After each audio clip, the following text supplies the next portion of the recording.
Okay, let's bring in Dan Hoffman, former CIA station chief in Moscow and Fox News contributor. Listen, I know you and I are on the same page when I talk about my skepticism of the regime in Tehran. They will say pretty much anything, and then, of course, they'll go back on their word. But what's different here, I suspect, Chief, is the president not only knows that, he's making a contingency. If there's going to be a deal, they'll have to trust but verify, to use Reagan's saying, and they'll also have to show good faith before they get any money. Is that your understanding of where things are? Yeah, I think that would be a good strategy, and for sure, we're seeing a lot publicly. We're seeing Iran engaging in some diplomacy here, and the United States responding in kind, but there's a lot happening behind the scenes. For sure, Director Ratcliffe over at CIA is pulsing his sources to determine what's actually happening inside the Iranian regime so that we can kind of steal their playbook and know what their plans are. It's important, looking longer term, out over the horizon here, if we were to eliminate some of the sanctions, how would Iran use that money? Would some of it be for economic reconstruction? There's surely a lot of that needs to get done, but also we would expect to rebuild, reconstitute, rearm their ballistic missile program and their drones to engage in conflict in the region and beyond.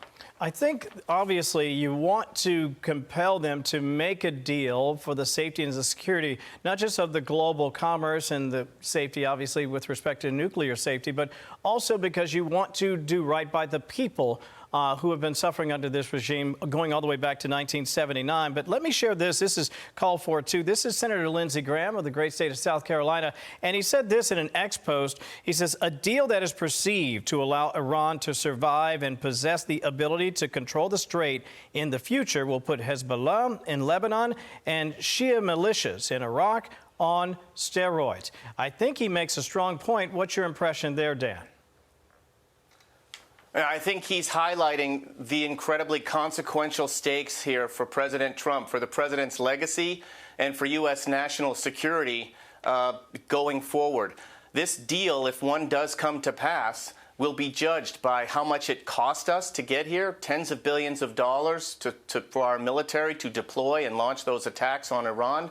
Lots of spilled treasure and blood. We've lost 13 service members killed in action as well. And the question will be asked what we got for it, and the president will be judged, is it a better deal than the JCPOA, which the president withdrew from, which the Senate would never have approved as a treaty because it gave Iran sunset clauses for their nuclear program and never addressed Iran's ballistic missile program or support to proxy terrorists.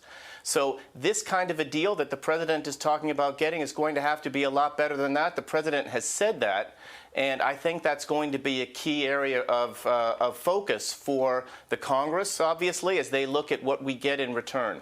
I think you nailed it, especially because the president knows he'll not just be judged by this deal, but he'll be judged by how this deal actually plays out in real time. Again, you can put anything to paper, but understanding the regime, as I'm sure he does and others, you have to have a lot more than just their word out of Tehran. Last thing, their foreign minister is saying right now they're not going to be talking about the nuclear issue, Dan. That, to me, would seem to be a non-starter. Let me play this real quickly and get you to wrap us up. At this stage, we will in no way be discussing details of the nuclear issue. The 14-point memorandum of understanding is focused on ending the war.